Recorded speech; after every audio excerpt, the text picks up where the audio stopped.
पढ़ने वाले हैं कक्षा 10 में का गोलीय पृष्ठों पर प्रकाश का परावर्तन। ठीक है, परावर्तन मतलब क्या होता है? परावर्तन मतलब होता है कि प्रकाश का टकराए के मिलना। ठीक, परावर्तन मतलब परावर्तन का इंग्लिश क्या बोलिए? रिफ्लेक्शन। क्या बोलिए?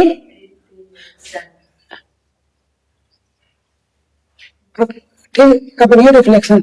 रिफ्लेक्शन मतलब होता है कि प्रकाश का किसी परावर्तक सतह, ठीक है बोलिए, प्रकाश का किसी परावर्तक, परावर्तन मतलब क्या? जैसे चिकना चीज है, ठीक, कौन चिकना चीज से टकराए के मुड़ेगा। ठीक, जैसे गेंदा मारा, गेंदा खेलो कि गेंदा का जैसे दीवार टप्पा मारा ना, ऐसे मारा लोग लिया तो दीवार गेंदा पड़ेगा तो परावर्तक चीज हो गया। जैसे कौन भी चीज टकराए के लौट जाए। ठीक, परावर्तक मतलब किस प्रकाश का किसी परावर्तक सतह से टकराकर फैल जाना या फिर मुड़ जाना। कहोगे फैल जाना या फिर मुड़ जाना क्या कहलाएगा? ये परावर्तन कहलाएगा। क्या कह रहा है? परावर्तन कहलाएगा। ठीक, इसमें क्या परावर्तन की है? दो चीज चाहिए, किस पे टकराए? या फिर समतल चीज पे टकराएगा या फिर गोलीय पृष्ठ पे टकराएगा। तो इसमें किस पर में गोलीय पृष्ठों पर प्रकाश का परावर्तन। तो इसमें क्या गोली चीज पे बात कर रहा है? तो गोली चीज दो ही चीजों पर टकराएगी, या फिर एक अवतल आकार का हो, या फिर उठा हुआ तल हो, या फिर कैसा दबा हुआ तल हो। ठीक, तो इसमें गोलीय दर्पण की बात कर रहा है। किसकी बात कर रहा है? गोलीय दर्पण की। तो गोलीय दर्पण दो प्रकार के होंगे। कितने प्रकार के होंगे गोलीय दर्पण? दो प्रकार के होंगे। तुम देख लिया, तुम देख लिया वो कर। ठीक, अब आएंगे तो बाद में काम है, अच्छा नौ चीज मिले लगे। ठीक, गोलीय दर्पण कई प्रकार के? दो प्रकार के होते। एक पहला होता है अवतल दर्पण, अवतल दर्पण, और दूसरा होता है क्या? उत्तल दर्पण। उत्तल दर्पण ये कौन भी चीज से टकराव है, इसे मान लेना हमारे पास ही क्या हो गया? एक दर्पण है। ठीक, ये एक दर्पण है, ये हो दर्पण है। एक शीशा देखा ना कांच वाला, तो कुछ शीशा ऐसे उसकी तार तुम्हारा यू पार से वो पार से चश्मा होता ना, तुम्हें दोनों पास में एक ही देखा तो दिखा था क्या देखा था? और पीछे कलई वलई नहीं खिंच जाता। तो कलई क्या खिंच जाता? या फिर चांदी का या फिर एल्यूमिनियम ऑक्साइड के क्या खिंच गई? चांदी के या फिर एल्यूमिनियम ऑक्साइड के इसे पोत देगी। ठीक, क्या करते? जैसे शीशा देखा ना, मतलब मेकअप वाला, क्या करते? ऐसे ऐसे लगा के ऐसे एक पोत दी है। तो पोत दिन हमको ऊपर नहीं दिखाते, हमको क्या यही पार दिखाते ना पूरा। तो ये क्या करे? एक ऐसी कलाई कहती है, क्या कलाई करे हैं? चांदी, चांदी या फिर एल्यूमिनियम की क्या करें? चांदी या एल्यूमिनियम की कहती करा पोत देती, यानी कलाई कहती है। ठीक, तो चीज जैसे एग्जाम में पूछी गई कि दर्पण पर किस चीज की कलाई की जाती है, तो दर्पण पर ऑप्शन में रही एल्यूमिनियम या फिर चांदी, एल्यूमिनियम ऑक्साइड, ठीक, या फिर सिल्वर ऑक्साइड को जाकर कलाई कह देती। ठीक है, ये चीजें कलाई कहती है। यानी बात करें और गोलीय दर्पण, तो गोलीय दर्पण में दो चीज होता है, एक ई वाला होता है या फिर ई वाला हुई। ठीक, अब हम बात करें अवतल दर्पण। अवतल मतलब दबा हुआ तल। तो ठीक, हमारा प्रकाश कौन कैसे परावर्तित हुई? जैसे हमारा टकराव वापिस आ जाए तो कौन अवतल में कहता है कि ये कौन दबा हुआ है। क्या ये दबा हुआ है? मतलब इसे जिसे कहा प्लास्टिक का लेयर है, जैसे मान लीजिए मेरे पास ये है, ये पूरा का है, एक इसे गोल के है। क्या करें? ऐसे ऐसे मुक्का मारे तो अभी घुस गया।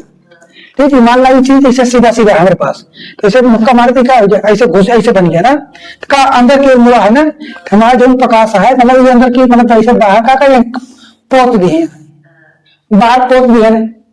क्या पोत है? चांदी या फिर एल्यूमिनियम से पोत भी है। तो हम चाहे जो प्रकाश आए ऐसे आए का यहाँ टकरा, तो टकरा के बाद ऐसे मुड़ जाइए। जो कभी ज्यादा मतलब करोगे तो कम झुका है, एक ही का है, कैसे एक ही कम झुका है, एक ही ज्यादा झुका है। जो कहते ज्यादा झुकी एक ही मिल जाए, एक ही मिल गया। अब मान लो ये चीज हमारे यहाँ टकरा, एक ही का एक ही कम एरिया था, एक ही ज्यादा है, तो कौन कहते झुकी नहीं, एक ही मिल जाएगी। एक ही का है, एक ही कम एरिया बा, एक ही नीचे ज्यादा बा, तो टकरा के नीचे में ज्यादा होने के मुड़गा। ठीक, तो मुड़ गया मतलब क्या हो गया, प्रकाश राय परावर्तित हो गया, प्रकाश का हो गया परावर्तित हो गया, मतलब मुड़ गया उस चीज से। ठीक, तो जो मैं कहती मतलब निकाल पहला नंबर थी अवतल दर्पण हो गया, और निकाल गया उत्तल, कैसे उठा हुआ तरह, और प्रकाश इसे कहेंगे उत्तल दर्पण। तो उत्तल दर्पण कैसे पहचानबा, उठा हुआ रही, और जो मतलब इस प्रकाश मुड़ी, प्रकाश एक ही ऐसे आए, एक ही मुड़ गया, उठा हुआ है और यही कहती मुड़ा है। इनमें कहा है अवतल है, दबा हुआ है, और दबे हुए कहती मुड़ ज्यादा है, दबा हुआ है ना, ये ऐसे घुसा हुआ है अंदर कहती, और यही कहती तो मुड़ब्बा ना, टिका हुआ अवतल हो गया, टिका हो गया उत्तल हो गया, और उत्तल जब कलाई अंदर कहती कीन जाता, कलाई कौन कहती कीन दबा अंदर कहती कीन जा। और जो दर्पण हो था ये कैसे होता, जैसे मान लो बाल बना दिया कितना, ठीक, तो जो मान लो गोला होता, इनका होता जो दर्पण होता है उका जो उत्तर हो चाहे होता लिखा होता एक गोला होता, ये गोले कैसे मान लो काट कैसे निकाल दिया, जो काट के निकाल दिया, ये वाला काट के निकाल दिया, तो क्या बना, ये गोला का एक भाग है, ये गोला का एक भाग है ना, तो जो गोला जो दर्पण होता है, एक दर्पण वह गोलीय पृष्ठ है, दर्पण वह गोलीय पृष्ठ है जिसका वह कटा हुआ भाग होता है। क्या होता है, दर्पण वह गोलीय पृष्ठ है जिसका वह उस गोले का कटा हुआ भाग होता है। ठीक है, यहां तक समझ में आ गया।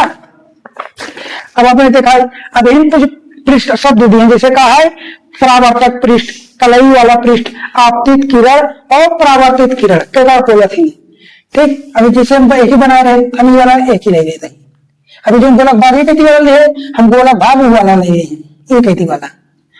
ठीक, अभी हम सब चीज सीख रहे कहकर कहा बोला थी, कल तो को बता रहे दफे में ना। ठीक, इका हो गया, ये हो गया हमारे जो कहती कलाई करे, जिन्हें कहते हम पोते ही, मतलब नखुनी को होली खेला ना, मोड़े पे क्या करते हैं, चांदी वाला पेंट लगाते हैं ना, चांदी वाला बना रह सकते हो, होली दिन बना रहे ना। ठीक, तो क्या करें, एक ही पोत भी है, टिका हो गया, टिका हो गया कलाई वाला पृष्ठ, क्या बोली कलाई वाला पृष्ठ, कलाई वाला पृष्ठ, ये कलाई वाला पृष्ठ हो गया। ये अंदर का एक ही प्रकाश आई, इसे इधर से मुड़ी, प्रकाश एक ही आई और मुड़ जाई, तिकाऊ वाला पृष्ठ हो जाई, ये परावर्तक पृष्ठ बन जाएगी। क्या बने, परावर्तक पृष्ठ बन गया। ठीक, हमारे मान लो लाइट मारे प्रकाश से टार्च से जलाए थी, ठीक, हम टार्च चलाए मान लो हम इसे टार्च कैसे बनी, इसे ये हमारा टार्च होगी। ठीक, बटन दिखा दी ना, कहो कैसे दबाऊ। ठीक, ये बटन हो गया, मान लो हम टार्च ऐसे जलाए तो प्रकाश ऐसे ऐसे फैली ना, ऐसे ऐसे फैला, ऐसे से तो प्रकाश का कुछ कीड़ा ऐसे जाई। ठीक, ऐसे जो पहले निकल जाए रोशनी मतलब। ठीक, जो प्रकाश हिया तक आया ऐसे, अंदर तक गवा, ये अंदर तक गवा तो कुछ भाग ऐसे मुड़ी, जो हिया से निकल के गवा टकराए से पहले हिया तक जो गा है टकरा नहीं आ गई, अब टकरा गया। ठीक, ये हिया तक गा देखा क्या बोली, जो किरण मतलब टार्च मारा हिया से निकल के गई तो दरवाजे तक तो टकरा नहीं बा, तो क्या बोली आपतित किरण, आपतित मतलब आने वाली किरण। ठीक, अब एकदम मिटाया गया, अब समझ आए, ई वाला हो गया आपतित किरण, आपतित किरण। ठीक, ई मतलब ऐसे दशा दिखाई में जाती है, फिर ये टकरा गई, हिया टकरा कैसे मुड़ गई, तभी टकरा के मुड़ गई है, मतलब क्या टकरा परावर्तित भाना मुड़ गया, मतलब परावर्तित हो गया, जो टकरा के वापिस आ गया, एक क्या बोल रही है परावर्तित किरण। क्या बोल रही है परावर्तित किरण, ई आपतित किरण, ई परावर्तित किरण, ये तक समझ में आई। अब हमें और भी टर्म होती, मतलब और भी शब्द होती जगह क्या बोली। ठीक, कल सब चीज देखो, उत्तरों चीज में एक चीज दर्शाए हैं, यह देखा ये उत्तल दर्पण अवतल दर्पण में चीज दर्शाए यहाँ पर कर बताए वह गोलीय दर्पण जिसका परावर्तक पृष्ठ अंदर की ओर दबा हो। हम बताए ना कि मुक्का मार के अंदर घसोड़ दिए, हाँ, और प्रकाश हमारे अंदर से होता है। ये चीज के मैं हिंदी मतलब कहा है अपने भाषा में, दबा हो अर्थात परावर्तन दबे हुए पृष्ठ से होता है। परावर्तन का एक किरण है और जहां से मूल चमक मुड़ी वो दबा हुआ रही वो का हो जाए अवतल दर्पण हो जाए। उत्तल दर्पण का वह गोलीय पृष्ठ जिसका परावर्तक पृष्ठ बाहर की ओर उभरा हो। ठीक, ये बाहर की ओर उभरा है। परावर्तक पृष्ठ या प्रकाश तो पार नहीं पाता है, प्रकाश हमारे यही पार रह जाता है ना, तो यहाँ का परावर्तक पृष्ठ हो गया, ये कलाई वाला पृष्ठ हो गया, ये आयु वाली किरण मतलब आवर्तित किरण हो जाए, ये का हो गया परावर्तित किरण। ठीक, उभरा हो अर्थात उभरे हुए पृष्ठ से परावर्तन हो तो क्या कहलाएगा? उत्तल दर्पण कहलाएगा। ठीक, यह समझ में आए। अब आगे कहा था कि दर्पण का इसमें कुछ संबंधित कुछ परिभाषाएं हैं। देखा था ध्रुव के काबिल ही, ठीक, वक्रता केंद्र के काबिल ही, वक्रता त्रिज्या के काबिल ही, ये सब चीज कहे हैं। ये का कैसे पहचान हम बता देते ही, एक मिटा दिया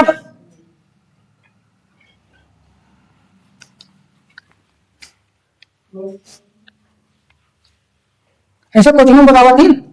हाँ का है तो क्या समझ में आएगा नहीं? हाँ। कल पूछबो करा। हाँ, ठीक है। इनमें पहला का है दर्पण का ध्रुव। पहला कर्म का है दर्पण का ध्रुव।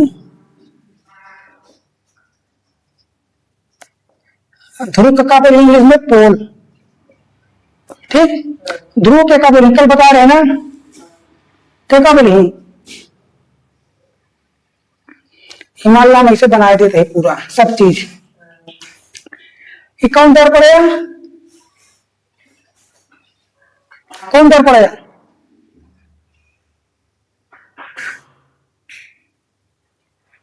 अबे ही कौन दर्पण में आया? एक अंदर अगर कलई कह दे तो उत्तल दर्पण बन जाये, अगर बाहर कलई कह दे तो क्या बन जाये? अवतल। हाँ ठीक, अब देखा ये हमारे का हो गया, ये एक अच्छा हो गया अच्छे, और जो अच्छे दर्पण का दुई बराबर भाग में बांट दी। जवन अच्छे दर्पण का दुई बराबर भाग में बांट दी और जहां से बांटी या यहाँ से काटे भाग आए ना तो क्या हो जाए? पोल हो जाए। पोल हो जाए नहीं ध्रुव हो जाए। दर्पण का हो गया इनका दर्पण और दर्पण का दुई बराबर भाग में बांट दिखे और जहां पे काटे आओ का हो जाए दर्पण का ध्रुव हो जाए। क्या गोलीय दर्पण के परावर्तक पृष्ठ के मध्य, गोलीय दर्पण के परावर्तक पृष्ठ के मध्य बिंदु को दर्पण का ध्रुव कहते हैं। वो दोस्तों गांव की लाइट है वो कटती रहती है तो इससे कोई बात नहीं, हम दर्पण के ध्रुव की बात कर रहे थे। तो दर्पण के ध्रुव क्या होता है? हमारा क्या होता है? एक दर्पण होता है और दर्पण क्या होता है? खोखला गोला होता है जो कटा हुआ भाग होता है। अगर ये जो मुख्य अक्ष है दर्पण को दो बराबर भागों में काटती है, जहां पर वह कटान बिंदु होगा वही दर्पण का क्या कहलाएगा? ध्रुव कहलाएगा। और यही चीज किताब में दिया, गोलीय दर्पण के परावर्तक पृष्ठ के मध्य बिंदु, यानी गोलीय दर्पण के परावर्तक पृष्ठ के मध्य बिंदु को दर्पण का ध्रुव कहते हैं, जिसे क्या पी से प्रदर्शित करते हैं। अब बात कर रहे हैं वक्रता केंद्र की। अब दूसरा के हेडिंग क्या डाल लेंगे आप? दूसरी परिभाषा क्या होगी? वक्रता केंद्र। वक्रता केंद्र, वक्रता केंद्र को इंग्लिश में क्या बोलते हैं? Centre of curvature. क्या बोलते हैं? Centre of curvature. इसे हम सी से डिनोट कर देंगे। किसे डिनोट करेंगे? सी से डिनोट करेंगे। आपको पता है, आपको ये चीज पता है कि जो दर्पण है हमारा क्या है? किसी गोले का कटा हुआ भाग होता है। ये जो दर्पण है किसी गोले का कटा हुआ भाग होता है और जो गोला होता है वो क्या किसी केंद्र से ही तो बनाया जाएगा। जो गोला होगा वह किसी केंद्र से ही तो बनाया जाएगा। मान लेते हैं हमारा जो दर्पण वाला भाग गोलाकार इसी केंद्र से बनाया गया है। अगर हम ऐसा लेके यहाँ पे ऐसे चाप लगाए तो जो केंद्र होगा इसी को क्या बोलेंगे? दर्पण का वक्रता केंद्र हो जाएगा। क्या हो जाएगा दोस्तों? दर्पण का वक्रता केंद्र हो जाएगा। ठीक है, यही चीज किताब में देखियो। गोलीय दर्पण का परावर्तक पृष्ठ जिस खोखले गोले का भाग होता है उस गोले का केंद्र गोलीय दर्पण का वक्रता केंद्र कहलाता है। ठीक, वही चीज बोल रहा है, चाहे यह उत्तल दर्पण हो या फिर अवतल दर्पण हो। मान लेते हमारा अवतल दर्पण कुछ ऐसा है, ठीक ऐसा ही है। तो क्या ये गोले का केंद्र है, अगर इसको हम क्या बनाए, ये था अवतल दर्पण, अगर हम इसे उत्तल दर्पण बना ले, क्या इसे हम उत्तल दर्पण बना लेते हैं, उत्तल दर्पण। ठीक, तो इसका केंद्र क्या बना, इसका केंद्र तो बना, ये रहा हमारा क्या, यही हमारा क्या बन जाएगा, वक्रता केंद्र बन जाएगा। क्या बन जाएगा दोस्तों, यही हमारा वक्रता केंद्र बन जाएगा। अब तीसरा शब्द क्या है, वक्रता त्रिज्या। तीसरा क्या है दोस्तों, वक्रता त्रिज्या। आपको पता है अगर मान लो ये गोला ना होता, अगर ये गोला ना होता, ये वृत्त होता, तो ये जो केंद्र है, जिस केंद्र से मिला, मतलब जिसको बिंदु मानकर केंद्र बनाए हैं, उसी केंद्र के हिसाब से उसके चारों ओर एक वृत्त खींच दें, तो जो वृत्त होगा, अगर इसको हम ऐसे यहाँ से लेकर उस पार तक पूरा मिला दें, कि पूरे यहाँ से लेकर यहाँ तक की दूरी को हम क्या बोलेंगे, डी। डी यानी व्यास बोलेंगे, डायामीटर। क्या बोलेंगे, डायामीटर या व्यास बोल देंगे। अगर इसी दूरी को हम आधा कर दें, इसी दूरी को हम आधा कर दें, यहीं तक ही ले, यहीं तक ले, तो क्या बनेगी, ये त्रिज्या हो जाएगी। क्या हो जाएगी, ये त्रिज्या हो जाएगी।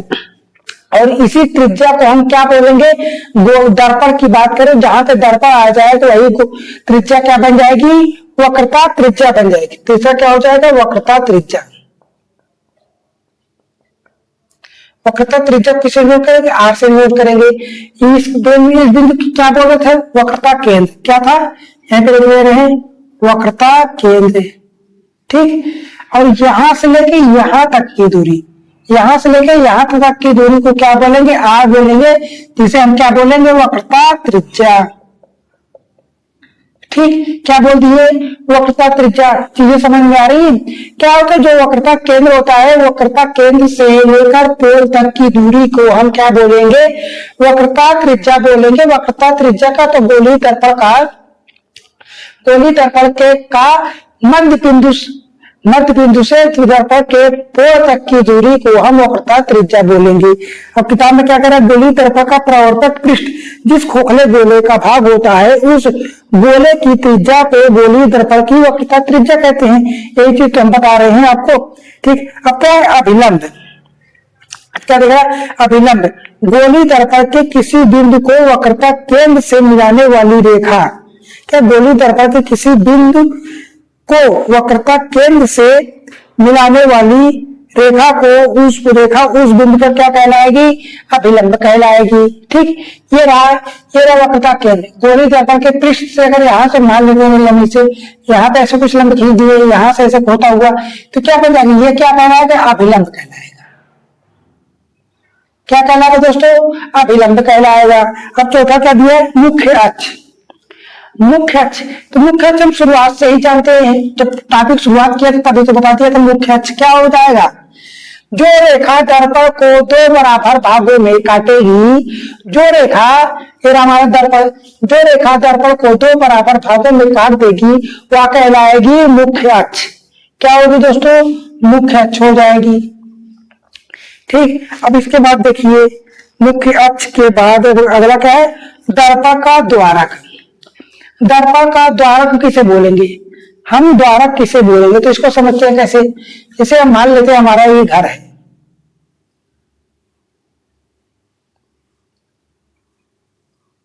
ठीक, ये हमारा घर है, ऐसे करके ये हमारा घर है, और घर का ये दरवाजा है, ये क्या है, दरवाजा है।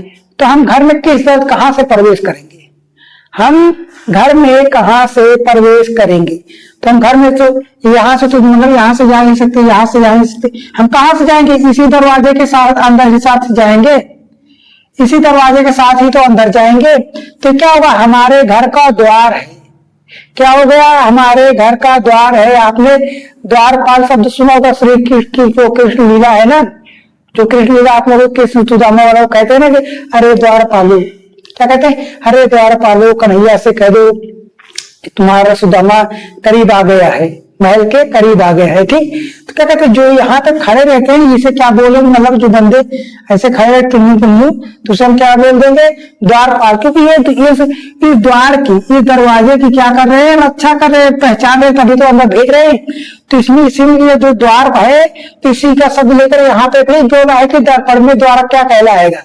तो हमारा तो ये है, मान लेते यहाँ तक से यहाँ तक हमारा प्रकाश क्या है, ऐसे प्रकाश डालेंगे तो जो प्रकाश यहाँ दर्पण के अंदर तक जाएगा, ठीक, हम मान लेते हैं हमारा प्रकाश जो यहाँ से लेकर पूरा ऐसे ऐसे अंदर तक जा रहा है। कहाँ तक जा रहा है? यहाँ से लेकर यहाँ तक जा रहा है, यहाँ से लेकर यहाँ तक जा रहा है। तो मतलब जहां तक हमारा प्रकाश जाएगा उसे हम प्रकाश का क्या बोल देंगे? दर्पण का द्वारा। ठीक, तो ये रहा पूरा केंद्र में, ये पूरा क्या बन जाएगा? द्वारक बन जाएगा। अब आप किताब में देखिए क्या, गोलीय दर्पण के परावर्तक पृष्ठ, गोलीय दर्पण के परावर्तक पृष्ठ के व्यास को दर्पण का द्वारक कहते हैं। तो हमारा जो दर्पण है ये तो पूरा इसका व्यास ही कहलाएगा, यहाँ से लेकर यहाँ तक। ठीक, चीजें समझ में आ रही है? अब कह रहा है मुख्य फोकस। मुख्य फोकस क्या होता है, इसको मिटा के आगे देखते हैं। मुख्य फोकस,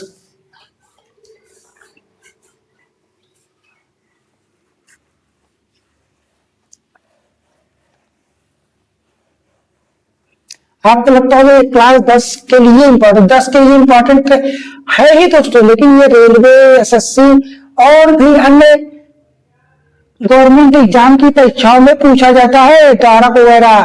ठीक है, उसमें भी पूछा जाता है, उसमें पोल, इसमें अभी तो सिंपल मतलब तो अभी टॉपिक ही चल रहा है, तो उसमें कुछ प्रतिबिंब देगा, प्रतिबिंब बनाने को उसमें प्रतिबिंब पूछ देगा, दूरी इतनी दूरी पे रखा हुआ है, इसका प्रतिबिंब कहाँ पर कैसा बनेगा, उल्टा सीधा वास्तविक आभास, ये सब पूछता है।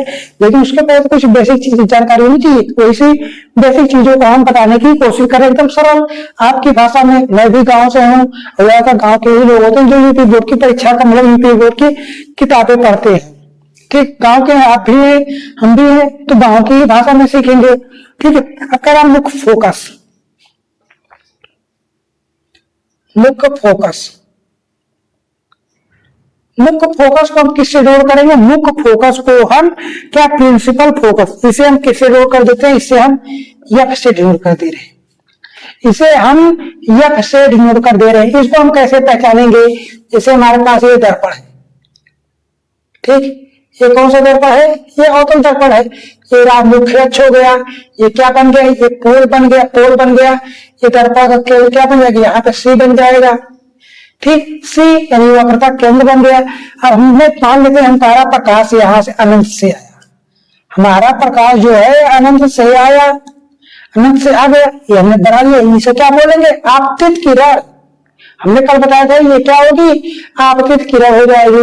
अगर ये दर्पण से टकराई तो यहाँ पे क्या होगी? यहाँ पे टकराने के बाद ये परावर्तित होगी, परावर्तित होकर अनंत से आने वाले के दर्पण से परावर्तित होने के बाद वह जिस बिंदु से यहां से गुजरेगी, जहां से वह निकल जाएंगी, ठीक है, समझ नहीं पा रहा है, तो यहां से जहां से वह गुजर जाएंगी वह दर्पण क्या बन कहलाएगा? फोकस कहलाएगा। वह दर्पण का क्या कहलाएगा? फोकस कहलाएगा। मान लेते ये भी अनंत से प्रकाश आई और कहां से गुजरी? यहां से गुजर गई, तो ये जो बिंदु है ये क्या कहलाएगा? फोकस कहलाएगा। अब ये चीज किताब में देखते हैं, गोलीय दर्पण के मुख्य अक्ष के समांतर, ये रहा गोलीय दर्पण, गोलीय दर्पण का मुख्य अक्ष है, मुख्य अक्ष के समांतर ये दूरी यहाँ पे जो है वही दूरी यहाँ पे भी तो है, घट ही नहीं रहा। मुख्य अक्ष के समांतर आने वाले प्रकाश की किरण, आने वाली मतलब आ रही, दर्पण से परावर्तित होने के पश्चात वह जिस बिंदु से गुजरेगी, गोलीय दर्पण के परावर्तन के पश्चात मुख्य अक्ष के जिस बिंदु पर मिलती है या फिर मिलती हुई प्रतीत होगी वह दर्पण का मुख्य फोकस या फोकस कहलाएगा, जिसे हम यफ से प्रदर्शित कर रहे हैं। यहाँ पे तो दिख रहा है, यहाँ पे तो दिख रहा है कि ये जा रही है।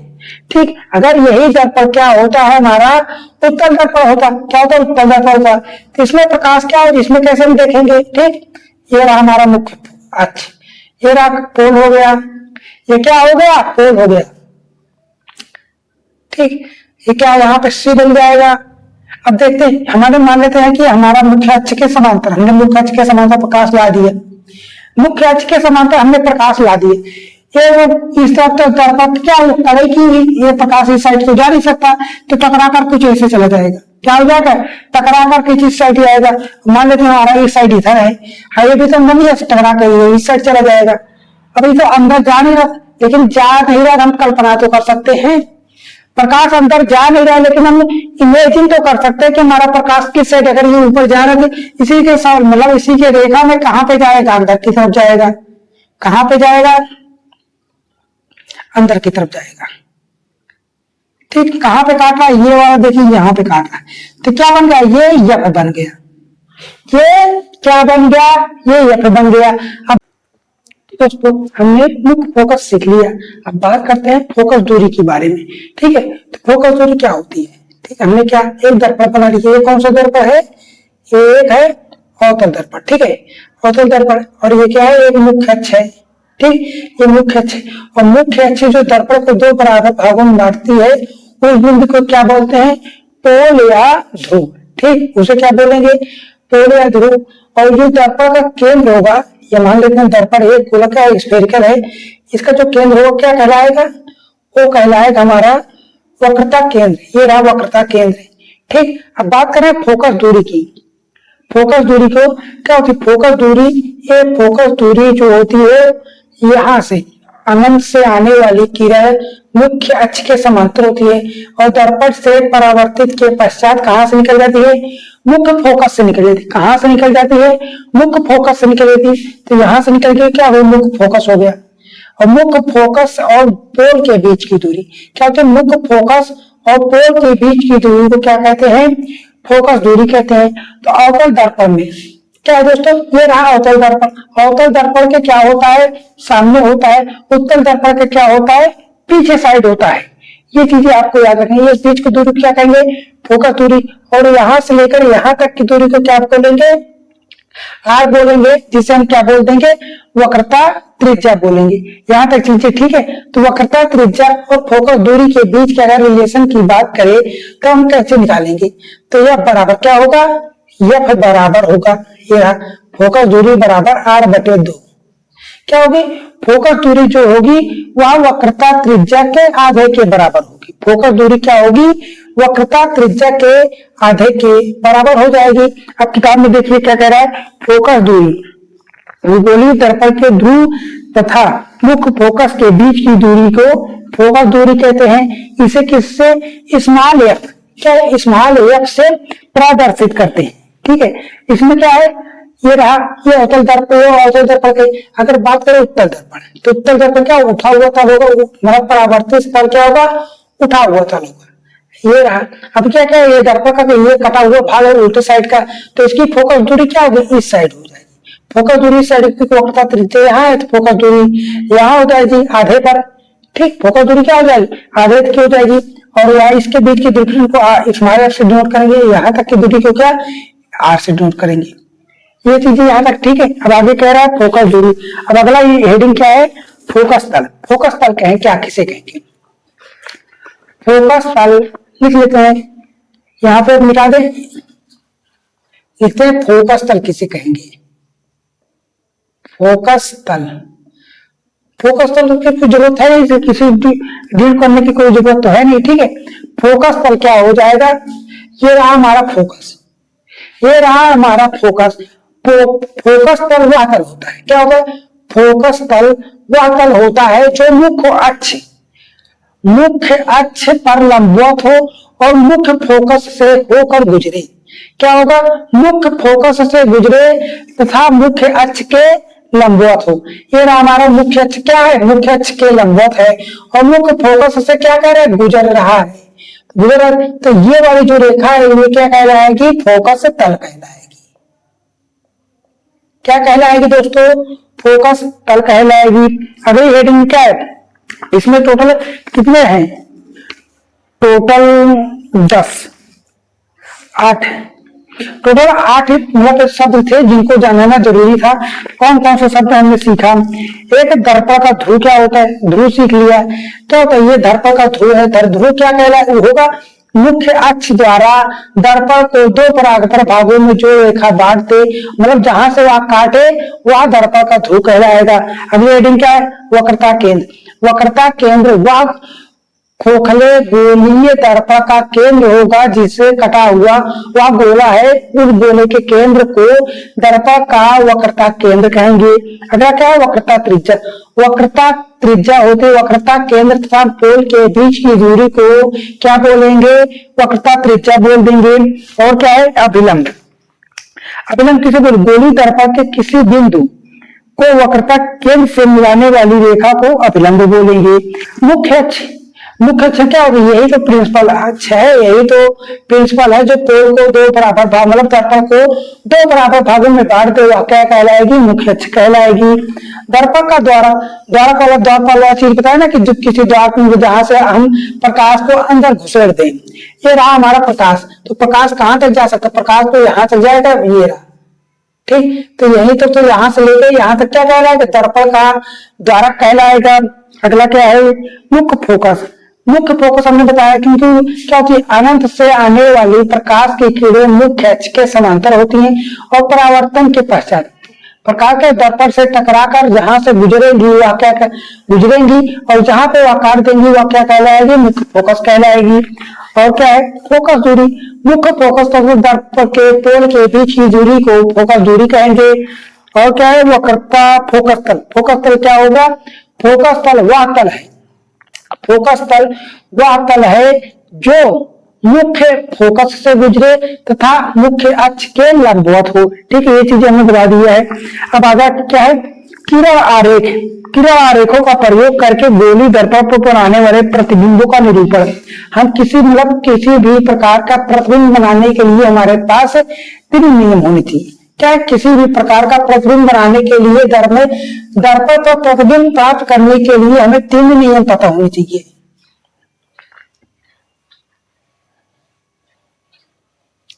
3 नियम पता होने चाहिए। उन 3 नियमों को लिख लेते हैं। पहला नियम क्या है? दर्पण पर प्रतिबिंब प्राप्त करने के लिए हमें 3 नियमों की जानकारी होनी चाहिए। तो पहला नियम क्या है? इसमें पहला नियम प्रथम नियम क्या लिया है? ठीक है, तो प्रथम नियम मान लीजिए हमने एक दर्पण बना लिया। ये कौन सा दर्पण है? ये है अवतल दर्पण। हमने ये क्या बना दिया? मुख्य अक्ष बना दिया। ये क्या है? मुख्य अक्ष, मुख्य अक्ष है। और ये क्या है? ये है पोल यानी ध्रुव। ठीक, और ये क्या है? वक्रता त्रिज्या यानी सी। और ये क्या है? एफ है। ये क्या है? मुख्य फोकस है। ठीक, तो हम पहले नियम की बात कर रहे हैं। पहला नियम क्या कहता है कि अनंत से आने वाली प्रकाश की किरणें, क्या है? अनंत से आने वाली प्रकाश की किरणें परावर्तन के पश्चात मुख्य फोकस से निकल जाती है। ठीक, ये रहा अनंत से आने वाली प्रकाश की किरणें परावर्तन के पश्चात मुख्य फोकस से निकल जाएंगी। हम इधर से भी बना देते हैं। अनंत से आने वाली प्रकाश की किरणें मुख्य फोकस से निकल गई। ये रहा आने वाली आपतित किरणें हैं। और ये क्या है? ये टकराई, ये निकल गई। परावर्तित की ये टकराई, ये निकल गई। ये रहा पहला नियम। तो इसको आप लिख लीजिए, मैं बोल रहा हूं कि दर्पण की मुख्य अक्ष के समांतर चलने वाले प्रकाश की किरण दर्पण से परावर्तन के पश्चात मुख्य फोकस से होकर निकल जाती है। ये चाहे अवतल दर्पण हो या फिर उत्तल दर्पण। अब उत्तल दर्पण तो ये बना लेते हैं ना, छोटा सा बनाते ताकि समझ में आए। समझाने के लिए हमने यहाँ पे बना दिया है अच्छे से। ठीक, ये रहा पोल। इसका दर्पण का केंद्र क्या है? वक्रता केंद्र इधर हो जाएगा, फोकस यहाँ पे बनेगा। ठीक, यही बात है। इनके अनंत से आने वाली किरणें कहां से निकल जाएंगी? फोकस से निकल जाएंगी या निकलती हुई प्रतीत होगी। इसमें तो स्पष्ट दिख रहा है कि फोकस में, लेकिन इसमें तो नहीं निकल गई। तो क्या अनुमान लेते ये ऐसा टकराई, इधर से निकल गई तो ये अंदर से आते हुए प्रतीत हो जाएगी। ये रहा ऐसे, फिर ऐसे निकल गई तो कहा अंदर से आते हुए प्रतीत हुई। ये रहा पहला नियम। क्या है? ये पहला नियम। दूसरा नियम क्या कहता है? दूसरा नियम यहीं पे बनाते हैं। समझ में आ रहा है कि नहीं दोस्तों? जो मैं बताने की कोशिश कर रहा हूं। दूसरा नियम क्या कह रहा है? द्वितीय नियम कि जैसे क्या? अनंत से आने वाली किरणें। दूसरा नियम क्या कहता है कि अनंत से आने वाली मतलब फोकस से होकर गुजरने वाले प्रकाश की किरणें मुख्य अक्ष के समांतर हो जाती है। दर्पण मतलब किताब में देखिए क्या कह रहा है? दर्पण की मुख्य फोकस से होकर जाने वाली प्रकाश की किरणें मुख्य अक्ष से मुख्य फोकस से होकर जाने वाली दर्पण प्रकाश की किरण दर्पण से परावर्तन होकर मुख्य अक्ष के समांतर हो जाती हैं। अब इसको यहां से समझते हैं। हमने क्या कर दिया? कलाई कर दिया।